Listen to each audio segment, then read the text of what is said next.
हज़रत शेख सादी रहमतुल्लाह फरमाते हैं, थोड़ा थोड़ा बहुत और कतरा कतरा सैलाब हो जाता है। काम सिर्फ चाहने से नहीं, करने से होता है। गलती मान लेने में चंद सेकंड लगते हैं और बात खत्म हो जाती है। गलती का दिफा करने में घंटों गुजर जाते हैं। आखिरकार गलती माननी ही पड़ती है। परिंदे अपने बच्चों के लिए खुराक के गोदाम, स्टोरेज नहीं बनाते, बल्कि उन्हें उड़ने का फन सिखाते हैं। किसी को खुश देखकर गमगीन होना बेवकूफ़ी है। नोट करेंगे तो आप भी नोट किए जाएंगे। दूसरों की छोटी छोटी बातें नज़रअंदाज इग्नोर करना सीखें, वरना लोग भी आपकी छोटी छोटी बातें जमा करना शुरू कर देंगे। अस्सलाम वालेकुम everyone, welcome back to this my new video. देखिए, कुछ लोग वो होते हैं जो हमारी खूबियों, हमारी कामयाबियों, हमारी नेमतों पर खुश होते हैं, और कुछ वो होते हैं जो जेलिस का शिकार हो जाते हैं।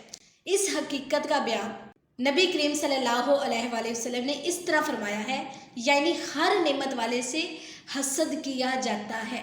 हसद कहते हैं किसी की दीनी या दुनियावी नेमत के ज़वाल, यानी उससे छिन जाने की तमन्ना करना, या ये ख्वाहिश करना कि फ़लाँ शख्स को ये नेमत हरगिज़ ना मिले। हसद करने वाले को हासिद यानी कि जेलिस कहते हैं, और जिससे हसद किया जाए उसे महसूद कहते हैं। हसद के कई असबाब होते हैं, मसलन किसी के मालदार होने, उसके पास अच्छा घर, अच्छी सवारी, उसकी खूबसूरती, ऑफिस वगैरह में उसकी तरक्की होने, इज़्ज़त, शोहरत या उसकी महारत की वजह से कोई शख्स उसके हसद में मुब्तला हो सकता है।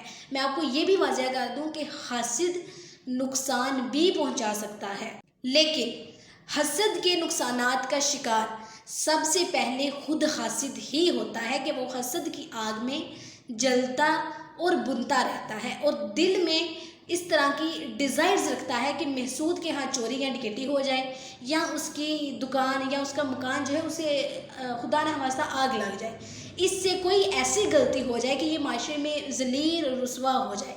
महमूद को जितनी खुशी मिलती है उतना ही हासिद के गम, गुस्से और जलन में इजाफा हो जाता है, मगर वो अपनी कैफियत किसी से शेयर भी नहीं कर सकता कि लोग मेरे बारे में क्या सोचेंगे। इस बात से भी हासिद जो है वो डरता होता है। लेकिन कुछ हासिदीन ऐसे होते हैं कि वो अपनी मनफी तस्कीन के लिए महसूद को नुकसान पहुंचाने की ठान लें, तो उनके शर से बचना बहुत ज़्यादा मुश्किल हो जाता है।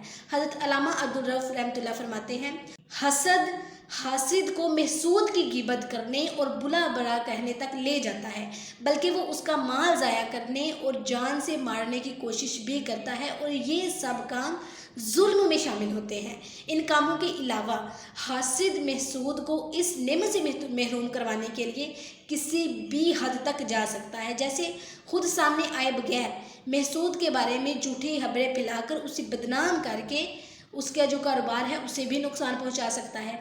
उसके ज़रूरी डॉक्यूमेंट्स इधर उधर गायब करके उसे नौकरी से भी निकलवा सकता है, तरक्की या इम्तिहान में कामयाबी से भी रोक सकता है, उसे कारोबारी, माशी और माशरती तौर पर नुकसान पहुंचा सकता है, और उसे परेशान करने के लिए जादू टूना वगैरह भी हासिद करवा सकता है। लेकिन हासिद को भी गौर करना चाहिए कि महसूद को नीचा दिखाने के जुनून में गुनाहों का जो बहुत भारी बोझ है वो उसके कंधों पर आ जाता है, जिसकी सज़ा जहन्नम की आग है, जिसकी सज़ा जहन्नम में जलना है। तो आप भी फौरी अल्लाह ताला से माफ़ी मांग लें, अल्लाह ताला से तौबा कर लें, अल्लाह ताला आपकी तौबा कबूल कर लेंगे। हिफाजती इक़दामात, अल्लाह ताला ने जिनको अपनी नेमतों से नवाजा हो उससे अल्लाह ताला का शुक्र अदा करने के साथ साथ हासिदीन के शर से बचने के लिए हिफाजती इक़दामात भी करने चाहिए। नंबर 1 है, अल्लाह ताला की बारगाह में दुआ करें। दुआ मोमिन का हथियार है। हासिद के शर से बचने की दुआ कुरान मजीद में भी दी गई है, चनाचा सूरत फलक में है, और हसद वाले के शर से जब वो मुझसे जले, तफसीर नसफी में इस आयत के तहत है جب حاسد اپنے حسد کو ظاہر کر دے اور حسد کے تقاضوں پر عمل کرنے لگے تو اس کے حسد سے پناہ مانگ لی جائے۔ حسد پہلا گناہ ہے جو آسمان پر ہوا کہ ابلیس نے حضرت آدم علیہ السلام سے کیا، اور زمین پر بھی پہلا گناہ حسد ہی ہوا، جس کے نتیجے میں قابیل نے اپنے بھائی حضرت بابیل رضی اللہ تعالیٰ عنہ کو قتل کر دیا تھا۔ نمبر 2 ہے، اس بات کو اپنے دل میں مضبوطی سے رکھ لیں کہ نفع نقصان ڈیسٹنی کے لکھے ہوئے ہیں، تقدیر کے لکھے سے ہی ہوتا ہے۔ حاسدین لاکھ نقصان پہنچانا چاہے نہیں پہنچا سکتا جب تک آپ کی تقدیر میں نہ لکھا ہو۔ رسول صلی اللہ علیہ وآلہ وسلم نے حضرت سیدنا عبداللہ بن عباس رضی اللہ تعالیٰ عنہ سے فرمایا، یقین رکھو کہ اگر پوری امت اس پر متفق ہو جائے کہ تم کو نفع پہنچائے تو وہ تمہیں کچھ بھی نفع نہیں پہنچا سکتی مگر اس چیز کا جو اللہ تعالیٰ نے تمہاری تقدیر میں لکھ دی ہے، اور اگر وہ اس پر متفق ہو جائے کہ تمہیں کچھ نقصان پہنچائے تو ہرگز نقصان نہ پہنچا سکیں گے۔ اس چیز کا جو اللہ تعالیٰ نے لکھ دی ہے، قلم اٹھ چکی ہے اور دفتر خشک ہو چکے ہیں۔ آگے ہے، سازشی تھیوری پر توجہ نہ دیں۔ بعض لوگوں کو تھوڑا سا بھی نقصان پہنچ جائے نا، وہ اس کے پیچھے کسی حاسد کی سازشیں ڈھونڈنا شروع کر دیتے ہیں۔ ایسے لوگوں کا شک مزید پکا ہو جاتا ہے جب کوئی ان کو بتاتا ہے کہ فلاں شخص تمہارے کاروبار کے پیچھے لگا ہوا ہے، یا آفس میں فلاں شخص افسران کو تمہاری شکایتیں پہنچا رہا ہے۔ ایسوں کو چاہیے کہ ہرگز کسی کی بھی بات مان کر اس پر فضولیات ایویں ٹینشن نہ لیا کریں۔ کسی بھی پرسن کرٹین کو حاسد ڈکلیئر نہ کریں، کیونکہ حسد باطنی امراض میں سے ہے اور اس کا تعلق دل سے ہے۔